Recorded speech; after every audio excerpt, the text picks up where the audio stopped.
Thank you very much. There's been much talk about innovation in the previous session, and I want to start by saying that there cannot be disruptive innovation without inclusion. Let's get this out of the way. It has been proved that the tech industry replicates and magnifies the existing power structures, and tools don't solve problems. People do. There is plenty of studies about the fact that companies with diverse leadership teams yield better ROIs to their shareholders. There is plenty of studies about the correlation between diversity, inclusion, and the impact that that has on the environment. If you don't know about them, go and read them. I'm not wasting any time on proving this today. However, I didn't come all the way from Los Angeles to tell you that you should make your organizations more equal in terms of representation because you will have a nice return on your investment or receive a nice payoff from the sacrifice of caring about equality. We should choose to make equality happen simply because it's the right thing to do. We are here to understand how we can make Europe better so that the world can be better. Well, Europe cannot be better without us. Neither can the rest of the world. It is quite time we stop considering this an opinion and we start considering it a fact. So, I chose to start today's speech with the most uninspiring piece of content I could find. No, not this one, this one. So for those who are nearsighted like me, I'm gonna read it. As I have stated strongly before, and just to reiterate, if Turkey does anything that in my great and unmatched wisdom considered to be off limits, I will totally destroy and obliterate the economy of Turkey. I've done before. And then it goes on. So when we read something like this, it's easy to laugh, to see the ridicule in it.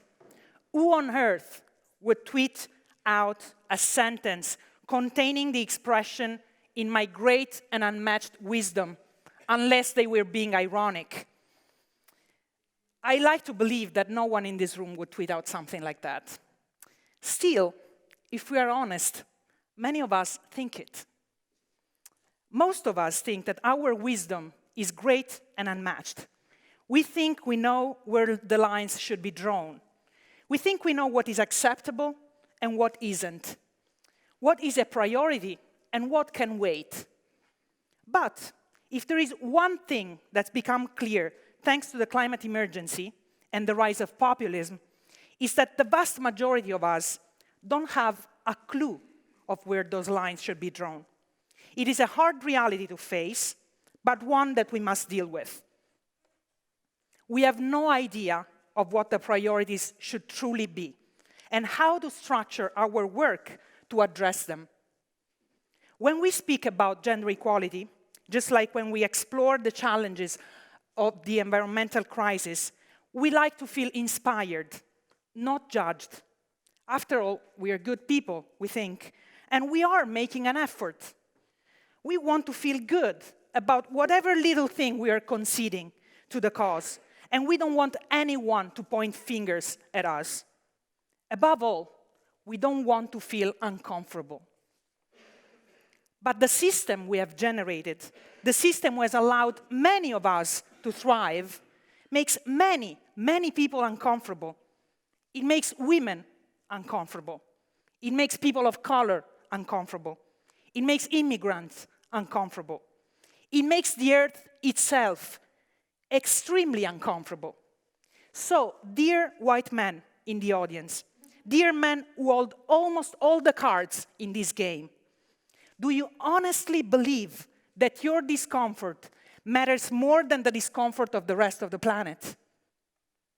The point here is that unless you are willing to be uncomfortable, you are standing in the way of the next big transformation that Europe needs in order to fulfill its promise. In 1946, Europeans were called to rebuild a continent that was reduced to rubble, physically and morally.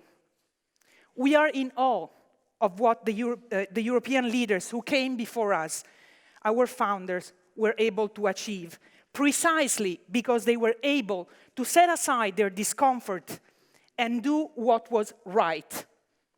They didn't talk about peace, they made it happen. They designed a new system that made peace possible. Do we honestly believe it was comfortable to sit across a table from people who had until just recently, trying to bomb you, betray you, sell you, kill you? I'm sure it was not comfortable, but those leaders knew it was needed. Today, if we truly want to honor their work, if we want to keep their promise alive, if we want to rise to the challenge of our generation, just like they did in their time, we need to get over a system that is based on oppression and design a new one that is based on equality and sustainability. The two are intertwined, and one cannot exist without the other. Because this that we're talking about here is systemic change, and it cannot be compartmentalized. Our planet is facing a mind-bending challenge, one that it's never been faced before. A challenge that is so complex that it scares off the fearful, who prefer to ignore it and simply look away. Now, are we among those who want to look away? Or are we among the ones who are thrilled by mind-bending challenges? I believe that we Europeans are uniquely equipped to lead this much-needed revolution. We know complexity. For centuries, we've been exposed to each other's cultures. We speak each other's languages. We are flexible, and we have perspective. We understand that inclusion and peace are two sides of the same coin. We understand doubt. My dream for Europe is that we lead the change we need to see on this planet, that we embrace the revolution of our time and give our contribution to offer not cosmetic, but structural solutions to the issues affecting our countries. To do this, each of us has to do something, to change something. We need to push ourselves out of our comfort zone and to accept that we don't know where those lines should be drawn, that we may not feel inclined or interested in going to a seminar on diversity, but we know it's the right thing to do, and we do it. We may find it hard to fill a vacancy in our company with a woman, but we choose to wait some more, and we question our outreach strategy instead of hiding behind the ridiculous excuse that there aren't enough women in the field. Before describing a machine, the word computer indicated the job done by a person. Computers were women. It was rooms full of women who were doing the complex calculations that now are done by machines. The moment that this job became prestigious and remunerative, women were excluded from technology. And we are still being asked to prove that we're biologically equipped for the STEM fields. This is ridiculous. We cannot talk about access. We need to give access every day with everything we do. We like to think of ourselves as leaders. Then, do we think it's acceptable to reduce our accountability to our adherence to the law? Shouldn't we hold ourselves to a higher standard? Shouldn't we live the change to influence the spirit of our time and make room for a more equal, more just, more sustainable world? The issue of gender equality is much bigger than paternity leave. It is bigger than equal pay. It's even bigger than women's right to choose what to do with their own bodies. It's an issue that runs so deep in our society that is perfect leverage to rethink the world we live in and build it differently. Many of us still confuse power and domination. I urge you to break free from these equivalents and to become better leaders.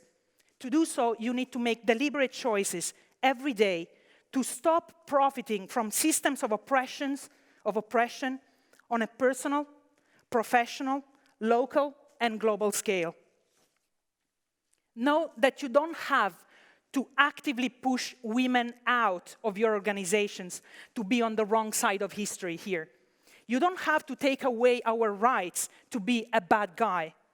Every action you take that doesn't protect our rights, everything you do that doesn't deliberately promote equal representation in your companies, in your offices, in your cabinets, in your governments, in your families, is an action against progress, against peace, against democracy, and yes, also against the environment. One of my colleagues in Barcelona, Josep Maria Gascon, drafted a manifesto that he proposed we adopt, asking that each of us commits to taking a few steps in the right direction. He did an incredible job, and some of the suggestions below are taken from his work. I hope Friends of Europe will circulate the manifesto to all of you. But I wanted to list 5 things that I think each of us should commit to. One of them is constitute boards of directors that are gender equal. The second one is build leadership teams that are gender equal. The third one is refuse participating in boards of directors, panels, roundtables, juries that are not gender equal, and make your participation conditional on having more women if you find yourself in an all-male panel. The fourth one is read books written by women and follow female opinion leaders on social media, not just on Instagram. 5, realize you are sexist. Whether you like it or not, we all are. You cannot be a good leader unless you see your own biases and start working to get rid of them. Study the subject and get better at this. Let's lead this revolution as Europeans. Let's fulfill the promise of Europe and let's be the champions our founding fathers and mothers would be proud of. The champions Europe desperately needs today. Thank you very much.